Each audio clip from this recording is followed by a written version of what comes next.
It's April 23rd, 2024. Having some peanuts. This is one of Puppy's favorites. She is bugging out. We are on a trip. We picked up a used welder.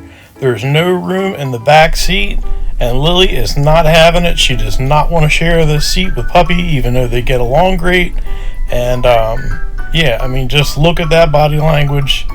This dog has been done for about a minute. And, you know, the puppy dog, as usual, just happy as could be. So, here's the problem at hand. What looks wrong here? That shouldn't be rubbing there. I know when something ain't right, and there was a little bit of a noise, and I was trying to figure out where it was coming from, and then I was hopping off, and I started seeing chunks of metal on the ground, and I was like, oh Lord, we done did it now.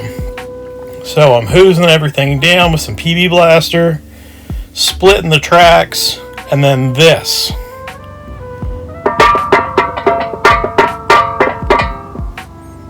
Now I know what you're thinking. Dude, didn't you know? I bought this thing used, and the guy was like, hey look man, the undercarriage is shot, but the thing works, just run it. So this is what we got going on here. And you might be saying, hey, where's all the parts at? It looks like there's a lot of stuff missing. So the way that this is set up is there is a bushing that kind of looks like a hub for a wheel bearing that presses in on this side, and then there's another one that presses in on the other side. And where you see that big groove in the middle, that's not supposed to be there. And in a second, I'm going to show you where that came from. But there is an axle that is actually held centrically, held in the center by these two bushings on the outside, and they are attached to this front idler by 6 bolts on each side. And where are those bolts actually? That's where they are, right there. So this thing had been just grinding and eating itself up. And here's the good news. They don't make a front idler aftermarket for this Komatsu D57 S1. I called every salvage yard around the country. Some people said we never even had one of these. Now this is the axle. You can see where it looks like it's a camshaft, where it just sat there and wore that big groove in there. And that center piece is what holds it centered in that front idler by the 2 bushings on the outside. Now this is what it's supposed to look like. There's about 20 parts in there, and they're all missing with the exception of that axle number 6. So we've got to extract 6 bolts on each side. I got it cleaned up, as you can see. I'm welding nuts on there and then backing them out. And you can see it's kind of wore the shoulder of that off, and the edge of the threads are very tapered. I ran a tap through there, and I was actually able to get bolts started in there. From the top of the bolt hole to the bottom, I had about 25 millimeters of thread depth, so there is plenty of thread there to hold the new bushings in, which is fantastic. Now, you might be asking yourself, you know, well, it sounds like you couldn't get a used part.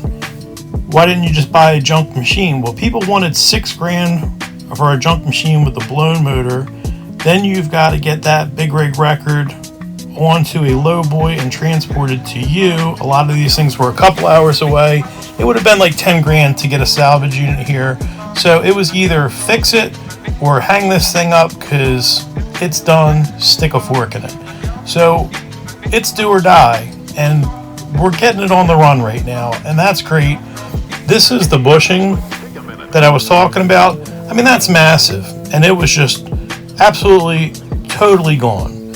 So, you know, I was very fortunate to get all these parts. I found these parts online at a place that I guess just sources stuff from all around the world. If you've got inventory into it, I'm going to put a link in the description for that parts supplier. If you got an older machine like this could save your neck, because I had a real hard time trying to find these parts anywhere else, and it's like, I think it was like 18 or 19 parts. So yeah, you know, I got this thing frozen. Things press in better when they're cold, so that's why it looks all frosty. Got that one side in and the seals. You can see where the axle rides up against the bushing. And there we go, back together. A little further along, you know, we got everything, and that's crazy. It's hard to find this stuff. So that's the piston for the track tensioner. It was all pitted up. I had a slow leak on that thing. Cleaned all this stuff up. You can see the inside's a little bitched up. I honed it. That worked out great. Got that back together. New seal there. We're tacking these shims back up. You know, walking these tracks back on here, getting that idler back in, and then boom, it's back together.